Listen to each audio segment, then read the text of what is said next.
Mesdames et messieurs, bienvenue. La ville de Boma, historique et portuaire, connaît depuis plus d'une décennie une situation socio-économique précaire. Son port, poumon de son économie, connaît une situation de ralentissement de ses activités. Des entreprises privées ont dû fermer et cela a eu pour conséquence l'inactivité de plusieurs jeunes de la ville. Ces acteurs, tant politiques que de la société civile, ont amorcé depuis quelque temps des démarches pour permettre à la ville de respirer à nouveau, grâce à la relance des activités du port. Pour y parvenir et attirer l'attention des autorités, la population a organisé en 2021 une marche pacifique dénommée Boma Telema. Cette marche a eu à attirer l'attention des autorités. C'est ainsi, en 2022, quelques jours après son élection, le nouveau gouverneur de la province du Congo central, Dr Guy Bandundu Nguidi, lors de sa tournée pour la cohésion provinciale, a donné une promesse ferme à la population de Boma, celle de relancer, de prendre des mesures pour relancer les activités au port international de Boma. Cette promesse qui a vu l'action du gouverneur à travers la signature en janvier de cette même année, c'est-à-dire en 2023, de cet arrêté portant obligation du contrôle technique de véhicules importés d'Europe via le port de Boma. Cette mesure, tellement saluée par la population de Boma, à ce jour connaît une souffrance, c'est-à-dire l'application de cet arrêté ne cesse faire. Depuis que la durée, le moment accordé pour permettre à toute la population, celle de Matadi, des armateurs de s'y conformer, cela n'arrive toujours pas. Et cela a attiré l'attention de la société civile ville de Boma qui a organisé déjà le 5 avril de cette année une marche pacifique pour attirer encore une fois l'attention des autorités tant provinciales que nationales. Cela est resté lettre morte.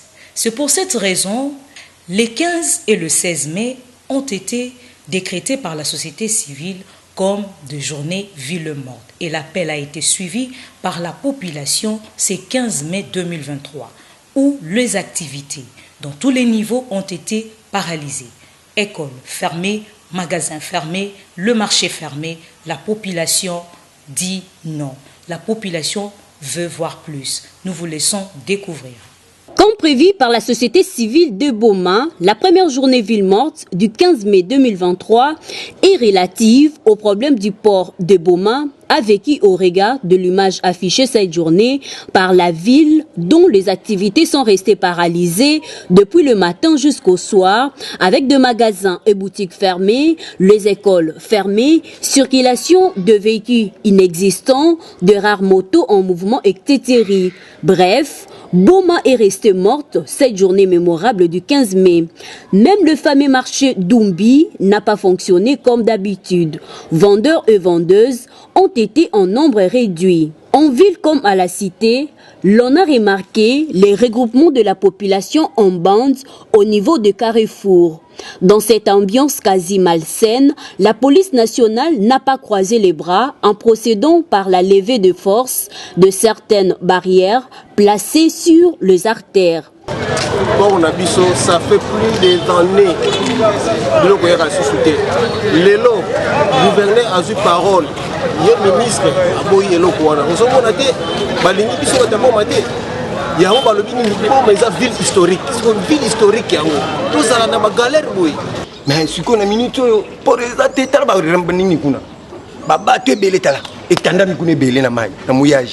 mais pour quitter rien. On a des conteneurs qui sont 3 conteneurs qui sont souffrir, ils sont tous souffrir. Ils sont tous souffrir. Tout le monde doit souffrir. bato ebele bazosouffrir kopi na biso esimbaka lisusu te siko ata yo moko toluka solution ya likambo yango te ekomi o la mbile ekomi o boye susi na biso ndeko ma litoi na ye aluka solution ya ye moko chef de l'état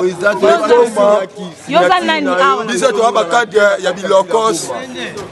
ya bilokos ekoma mposo totali lilogo ya gouverneur esimba te tolandeli ministre ya transport esimba te sikoyo ayaki awa basoda bazingi port tokoma na mi rapport te moi te tozaka na torture so toza mpe na pays oyo eza na état de droit il faut tokoma mpe tosimba mire tomona mais bango babwiske biso susi na biso chef de l'état yoka oyo lisanga bachomere zwa bachomere nyonso zwa bachomere mona mpe ya bachomere olobela biso makambo na kati ya commune kuna loba na so boma tokoseretrouve na nyonso oloba na biso kozongisa banini baparlement oloba na biso kozongisa baport so lelo oyo biso tovivwaka te tozomona mouillage babiloko tala ebele ya contener awa toza na crise mokonzi ya mboka zola biso solution tala Congo central ndenge eza tozomarche toloba donc rien gouverneur a signé ministre a contredire sikoseke yo moko mokonzi ya mboka ota likambo oyo donc po tozwa souffle liwo ezali bato bazokufa tokufaka boyelaki chômeur ni moto mboko nakako joueur mais babuka stade ti lelo donc totika bale toma coopérer moi blocos pour la bana stade awa na boma bamasembe yo beta awa na boma mais babuka stade ti lelo donc stade comme les zamba donc totika bale toma coopérer blocos olesa moi 6 mois na mais pour kufa ti lelo mboko za ramba boy somoni tozolela boye eza pasi ya ville ya boma eza pasi ya ville ya boma tosengaka na bakonzi so bamoni ville morte esalami eza po bazwela biso bana boma solution comment est-ce que ye moko gouverneur apesaki arrêté na arrêté apesaki na mémorandum ya 45 jours esuka esila depuis le 8 mars 45 jours esila toyoka ipareti ke basa 30 jours même 30 jours ape esila na arrêté ye moko alobi ke non 45 jours après, tout objet roulant, il faut quitter un port et un bombe pour le contrôler la contrôle technique. Mais jusqu'à tout le monde qui n'a pas exécuté un autre. Comme tout petit peuple était, peuple est souverain. Souveraineté à peuple, le but que nous, à ça, la marche, la marche, va quitter. Il y a un monde qui est l'autre quitté, tout ça, des villes mortes. Vraiment, nous avons regretté l'être wana mingi parce que na boma pe to na bureau liaison ya FEC et puis FEC ya boma azala ba membre mais soki Fédération des entreprises du Congo au niveau national azo senga ba membre na yeba boycotté donc c'est qu'azo reconnaître ba membre boma te ba membre mingi ya boma awa bazali awa bakangi ba maison na bango ba entreprise na bango parce que l'activité ne va pas. Liquidité doit circuler pour l'apport Yaboma. Parce que pour Yaboma, c'est le fondamental pour la vie économique Yaboma. Donc jusque-là, ça va être fait que va considérer les membres de Yaboma. Parce qu'ils ont aussi des membres à Boma. Ils cotisent. Comment va que non, il faut les membres de boycotter. Donc ils ont une partie. Il a fait que Zaka qu'à partir en matière de tir de l'autre côté du pays. Donc tous ont regretté et que tous ont senga, le gouverneur à tenir bon. Parce que c'est lui le représentant du président de la République Nakati à province de Congo central. Il y a lieu de signaler qu'au centre-ville, les autorités politico-administratives ont ouvert timidement leurs portes de bureau le long de la journée. Pour la société civile Ville de Boma, à travers cet appel, il était question d'attirer encore une fois l'attention de l'autorité provinciale, mais aussi d'engager le président de la République qui, lors de son passage en 2019, avait fait également une promesse dans ce sens. Cette promesse de relancer les activités au port de Boma, qui est le poumon de l'économie de la ville. Apollinaire Soka, coordonnateur de cette plateforme, explique. C'est pour l'intérêt de tous les Bomatraciens. Pourquoi? Les dossiers du port qui doivent nous permettre de relancer un peu les activités dans la ville, ces dossiers est en train d'être très mal gérés. C'est tergiversé, c'est bloqué au niveau de Matadi. Voilà pourquoi nous avons demandé aujourd'hui que la population de Boma reste chez eux et que nous puissions faire un message fort aux autorités tant locales, provinciales que nationales, afin qu'ils sachent qu'il y a quelque chose qui ne va pas dans cette ville de Boma. Et vous allez le constater que la majorité des secteurs est fermée. Donc la ville morte est respectée par la population de Boma et que nous demandons aux autorités de tenir compte de ça. Et que nous disons grand merci aux autorités, grand merci à la population de Boma, et qu'ils puissent suivre le mot d'ordre. Parce que quand on ça la Kingo levé, Boma qui est en toi la vie. Depuis que le gouverneur avait signé l'arrêté le 25 janvier 2023, une commission a été mise en place pour faire le suivi de l'application de cet arrêté. Et la dynamique Boma Téléma, qui fait partie de cette commission, s'est dit être derrière ou à côté de la population pour qu'enfin, ensemble, la population de Boma puisse trouver gain de cause, c'est-à-dire de voir la ville, encore une fois, se relever de sa chute. Je pense que la journée morte, elle est observée dans l'ensemble de la ville. C'est une activité qui a été appelée par les cadres des concertations de la société civile. La dynamique Boma Téléma que nous sommes partie prenante de cette organisation. Ça, il faut qu'on vous le dise. Pourquoi nous sommes partie prenante? Parce que c'est une démarche qui entre en ligne directe avec l'objectif poursuivi par la population de Boma dans son ensemble. L'objectif poursuivi est rien d'autre, c'est lui de voir l'effectivité de l'application de l'arrêté provincial du 23 janvier 2023 au port de Boma. Et cet objectif ne met personne dans la ville de Boma à côté de la lutte qui est en cours. La dynamique Boma Téléma, qui est au fait l'artisan de cet arrêté provincial, est membre de la commission provinciale ou commission ministérielle provinciale chargée du suivi des mesures d'encadrement de l'application. Eh bien, nous avons été surpris de voir parmi les forces vives qui constituent cette commission, il y a la FEC qui s'est retirée au moment où on était prêt à signer les rapports finaux qui devraient donner lieu au ministre provincial de prendre l'arrêté portant mesures d'encadrement pour choisir, remettre en cause cet arrêté et se faire juge et partie. Juge et partie parce que la FEC est dans le processus depuis l'avant de la prise de cet arrêté par les gouverneurs, c'est-à-dire il était partie prenante dans l'atelier provincial organisé du 3 au 4 novembre 2023 et actuellement la FEC assume la présidence de la sous-commission qui a élaboré les mesures d'encadrement. Alors nous sommes surpris de voir cette forme de manœuvre dilatoire de plus pendant que nous travaillons de manière à ce qu'on fasse atterrir cette application de manière en douceur, donc faire atterrir en douceur l'application de cet arrêté. Il y a quelqu'un, un membre, une partie influente qui se met à l'écart pour remettre tout en cause.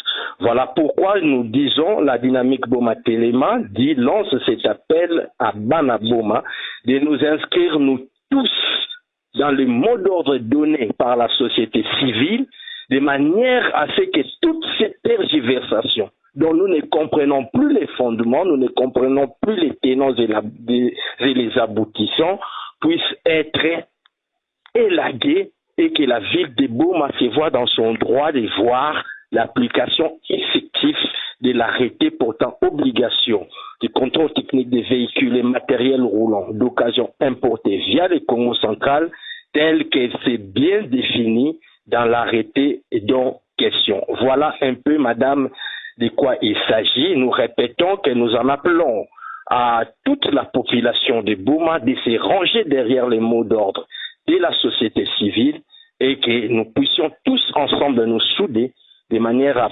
amener nos responsabilités, amener nos autorités à la responsabilité de pouvoir être sincères par rapport à ces peuples qui souffrent. Voilà ce qu'il en est, madame. Par rapport à cela, la grande préoccupation, vendredi, vous étiez à Matadi pour le suivi donc de ces dossiers. Où en sommes-nous? Les dossiers, c'est lesquels d'abord? Les dossiers, c'est cette commission qui siège depuis le 17 mars pour pouvoir mettre en place des mesures d'application. Comme vous le savez, l'article 8 de l'arrêté du gouverneur a demandé à ce que les ministres provinciaux des Transports puissent exécuter cet arrêté-là. Et dans le cadre de faire exécuter cet arrêté, que le ministre a pris un arrêté pourtant mis en place d'une commission qui pouvait réfléchir de manière à ce qu'il soit mis des mesures d'encadrement pour l'application de cet arrêté. Parce que là, il faut qu'on le souligne, beaucoup de lois sont prises, mais l'application est parfois mitigée. Parce que souvent, il n'y a pas de mesures d'encadrement. Nous avons apprécié la démarche, c'est pourquoi nous nous sommes inscrits dans cette démarche-là. Et nous sommes encore dans cette démarche-là. Quelle est la position du gouverneur à ces jours par rapport à l'évolution du dossier? Parce que non. Le gouverneur, jusque-là, n'a pas encore donné une position précise. Donc, il n'y a pas encore une réaction au niveau du gouvernorat. Mais toujours est-il que nous nous sommes dit, mais c'est quand même curieux de voir les gens avec qui nous marchons ensemble, de manière à faire atterrir en douceur ces processus, commencent à se soustraire, commencent à créer, mettre des crocs en jambes, commencent à mettre des dilatoires, mais nous disons non. Nous disons non. Si nous avons souscrit à être dans cette commission officielle, c'est au nom de la population qui nous a délégué en fait de pouvoir participer. Parce que nous n'avons pas voulu prendre la politique de la chaise vide, parce qu'il y a quand même des choses qu'on devait harmoniser avec Matadi. C'est pourquoi nous avons été là dans cette commission et nous avons joué notre rôle. Mais le temps est arrivé de manière à ce qu'on atterrisse, qu'on signe les rapports finaux. Parce que nous avons aussi l'obligation de rendre rapport au fait à la population de quoi il s'agit dans cette commission. Ces rapports doivent être rendus par un rapport définitif, un rapport officiel, un rapport signé. Mais au moment où nous allons pour signer ces rapports définitifs, nous voyons la FEC et les CEPAM qui se soustraient. C'est pourquoi nous avons compris, maintenant nous sommes en face de vous, des vrais rétracteurs de cet arrêté, et nous n'allons pas nous laisser aller dans ce sens. Il faut que les peuples se lèvent de manière à ce que nous rentrions, la ville rentre dans ses droits de voir l'application effective de cet arrêté. Voilà. Merci beaucoup, Maître Willy Mbadi. Merci beaucoup, Madame Liliane. Merci en tout cas. À 2 journées villes mortes lancées par la société civile aient été suivies, la population de Boma, une frange en tout cas, a aussi suivi le message de l'autorité urbaine, celle d'évacuer librement à ses occupations. C'est le cas de ces vendeuses du marché Zolankangu et du marché Dumbi qui n'ont pas tardé à étaler leurs marchandises pour permettre à la population de se ravitailler en denrées alimentaires. Notre équipe était également dans le marché Zolankangu et Dumbi. Suivez.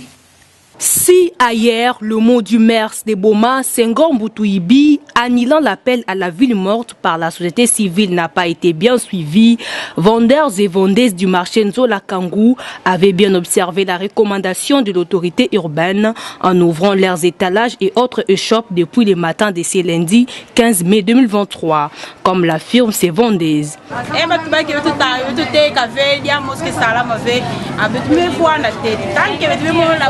metu bakebake samna sécurité betuna na teka bibi na batke kulia ya betu mebi ma betu na tana na kebe moke etalage ke vide betuna risquer kaka moi ko bibi sabi manyoso kelevé parce que batu peke na sosa ki bakulia wana kota bibi kelevé mais tant que te bana tanda batu bibi na sumba pe mosimosi suite ke batu babika lega cha betuna tana donc la police va protéger le cas parce que toute la table bi va tu le vois dans chat pendant 3 jours c'est trop ba biso to awa biso teka parce que yo kati mokonza lo ba dike to bima na biso to ya koteka eloko zate yango moni ke to ye na biso to koteka na wenze parce que eloko zate bana be to kota ti wenze to mona kaka pe silence eloko zana yango to fandi a bongo ba est-ce que ba classe ko somba quand même ba to kota na bango moko ba zo ko somba. Quant au chargé des services Nzola Kangou, Papa Kalala, le mouvement dû à la ville morte a perturbé la réalisation des recettes sur la vente taxes marché au sein du marché Nzola Kangou.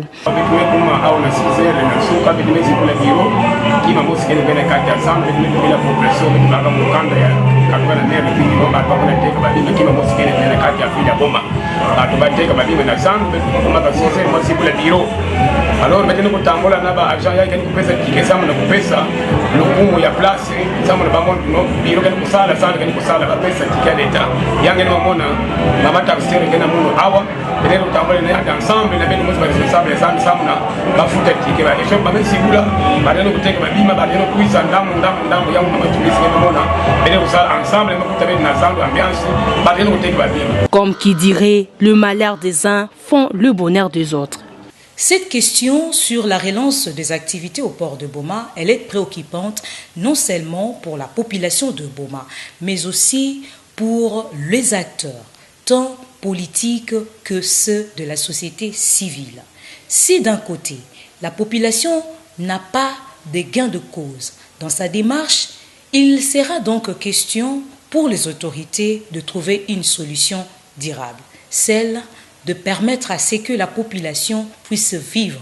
Car, dit-on, un ventre affamé n'a point d'oreille. Jean-Claude Dikwama, acteur politique de la ville de Boma, lance un message aux autorités, tant au niveau provincial que national, pour que solution soit trouvée une fois pour toutes. N'oublions pas, nous sommes pendant l'année électorale et cette question peut diviser, mais il serait mieux d'avoir la paix. Nous avions eu à participer une fois au cours d'une réunion à Matadi qui était convoquée par les ministres du Transport dans le cadre de notre travail de l'agent de l'OGFREM. Il était question qu'on puisse mettre en place une commission technique qui devrait élaborer en quelque sorte un arrêté en fait, pour compléter qui était comme des mesures d'encadrement pour que l'arrêté ne puisse pas souffrir plutôt des manques d'observation de ces décisions du gouverneur. Mais malheureusement, la réunion que j'avais participé moi, il était question qu'on puisse accorder 1 mois à cette commission afin de travailler sur cette question. Mais je pense que le 1 mois a largement dépassé, mais nous continuons à observer ce dysfonctionnement parfois entre le gouverneur et son ministre des Transports. Mais nous, ce que nous pouvons dire en tant qu'acteurs politiques, nous demandons aux autorités de la province et du pays de vite intervenir pour essayer d'apaiser la souffrance de la population de la ville de Boma. Alors, c'est vrai que l'Union sacrée, à travers son gouvernement, a promis de réhabiliter l'Abralima, a promis tout ce qu'ils ont promis là. Mais nous sentons que nous pensons que ce sont des promesses qui ne tiennent pas debout parce que jusqu'à aujourd'hui, 4 ans après l'investiture de l'actuel chef de l'État, les choses ne marchent pas. Il est question pour l'intérêt de la population que les autorités de la province puissent trouver une décision et prendre une décision objective pour l'intérêt de la population parce que c'est comme un père qui accepte qu'il a des enfants, mais l'un vit mieux, l'autre ne vit pas mieux. C'est comme Matadi et Boma, nous sommes des ports.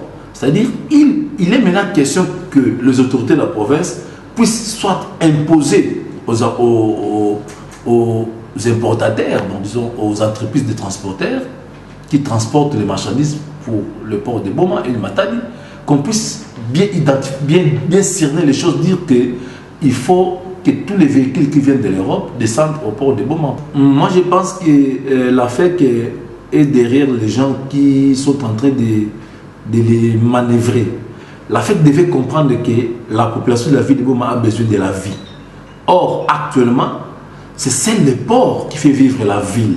C'est vrai, c'est là où nous disons aussi, il est important que nos acteurs politiques puissent voir d'autres horizons en dehors du port qui peuvent faire que la ville puisse vivre. Parce qu'aujourd'hui, disons-les madame, c'est le port qui fait vivre la ville des Boma. Alors lorsque l'AFEC vient attaquer en inconsulté l'arrêté du gouverneur, c'est vrai, je ne sais pas quels sont les arguments qu'ils ont prouvés, mais nous disons, aujourd'hui, la population a besoin d'un soulagement.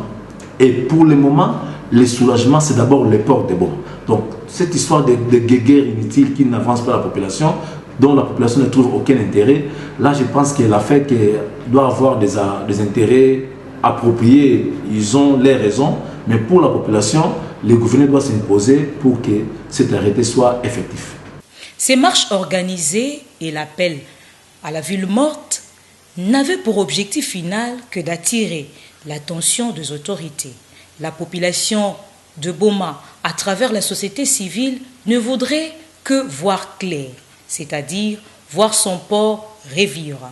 Si d'un côté, le gouverneur a pris l'engagement de signer cet arrêté, selon la vision du président de la République qui voudrait que le peuple puisse vivre, cela ne devrait en aucun cas souffrir. C'est dans ce sens que la population de la ville de Boma lance un message fort à travers ses actions, que les autorités tant nationales que provinciales puissent s'impliquer. La vie d'un peuple en dépend. La ville de Boma en dépend. Ville historique et portuaire, première capitale de la République démocratique du Congo, attend de voir son peuple, sa population s'épanouir. Merci à vous de nous avoir suivis. Le prochain numéro, ça sera pour bientôt. Restez branchés, restez connectés sur la RTB. Au revoir.